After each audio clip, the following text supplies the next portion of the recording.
During the Nuremberg war trials, the United Nations was very interested in what was going on in Nuremberg from a technical point of view. So the UN dispatched 2 interpreters, my grandfather, Georges, and another interpreter called Le Bosquet. They sent them to Nuremberg and they said, observe, and then come back and report. And they wrote a report about it, and their conclusion was, it will never work at the United Nations.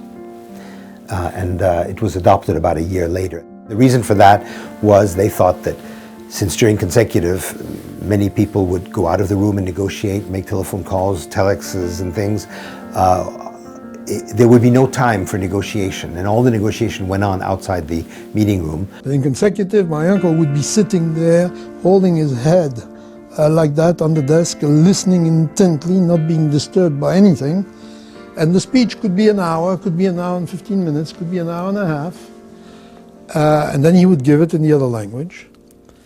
And very often people doubted because they themselves, the listeners, didn't even think, didn't even remember all that had been said in the original language, so they themselves could not check whether he had said everything. But it's been compared from the notes from the verbatim reporters, from tapes and so forth, and it was absolutely, he never forgot anything. My father, on the contrary, had a completely different thing. My father did take notes, but not words. He used a system whereby he was drawing caricatures or portraits of people around him.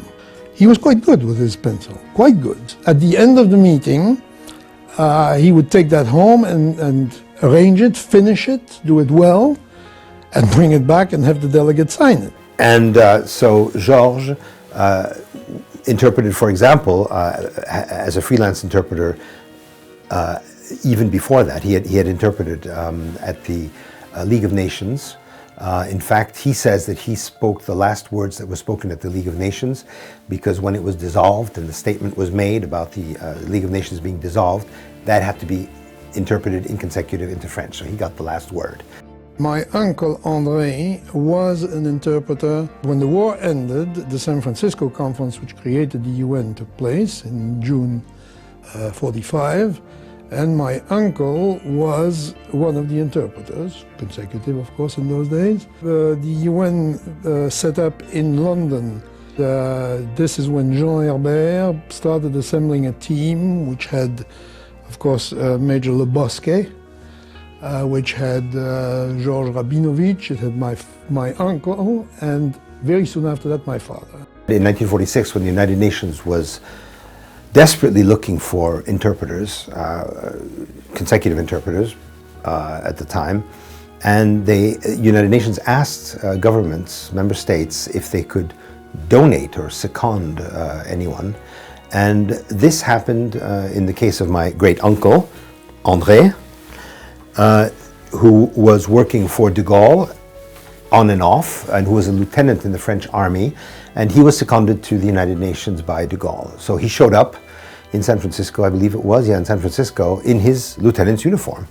And all the other interpreters who were sitting around in the lounge looked at him and said, okay, from now on, you are going to be Mon Général. So they called him the general after that. He was a little older than the others, and he was in uniform. The other thing is, it seems that many interpreters took to simultaneous very well. Some didn't. There was some resistance, and the ones who didn't, and my great-uncle, sad to say, was in that group, they would call the simultaneous interpreters, they called them, there was a sort of a split, a schism there. They would call them les téléphonistes, like telephone operators or something. But eventually, everything went over to simultaneous.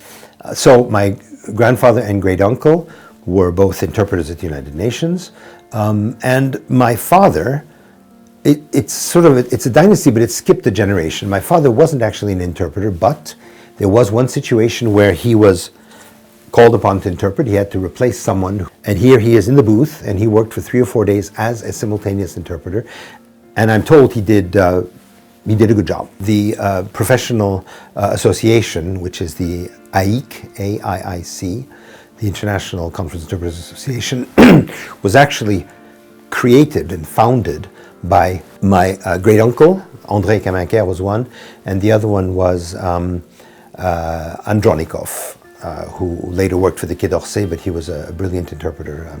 My grandfather was a president of this association, as was my great uncle at one point. In fact, my grandfather told me when I was 11 years old that I would probably be an interpreter. And the reason he said that was that we were in a car going from the airport in Santiago. I was in the back seat. He was in the front next to my father. And my father said, well, how was the flight? And he said, oh, we were just shaken up so much. There was a lot of movement back and forth.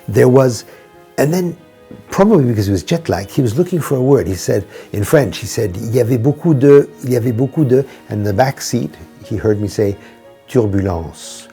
And he said, yeah, turbulence. And then he pointed to me and he said, toi tu seras interprète un jour, you'll be an interpreter one day.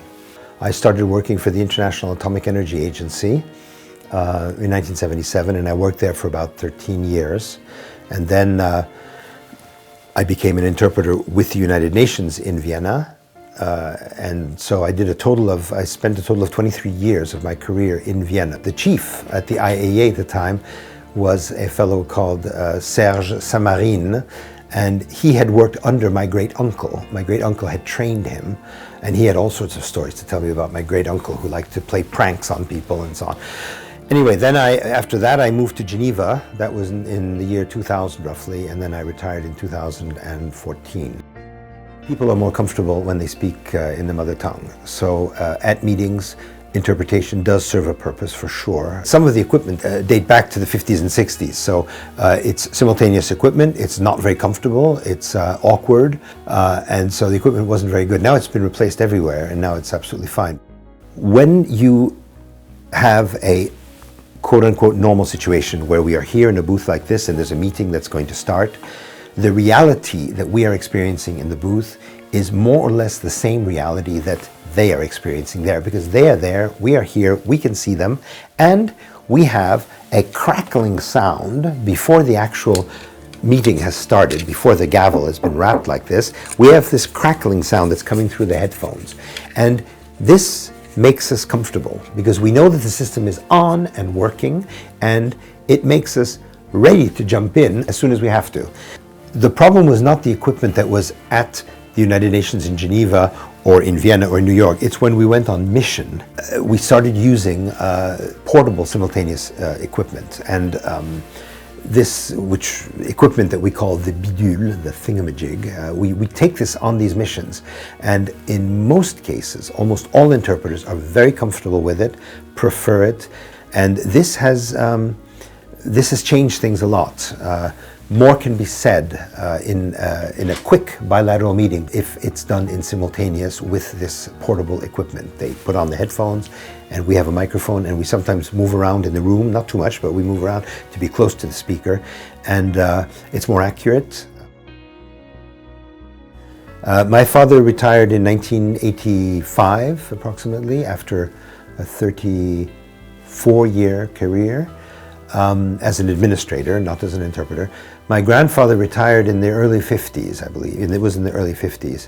And my great uncle transitioned, he must have retired in the mid 50s, I think, but he transitioned to the Council of Europe, and he became the chief interpreter at the Council of Europe.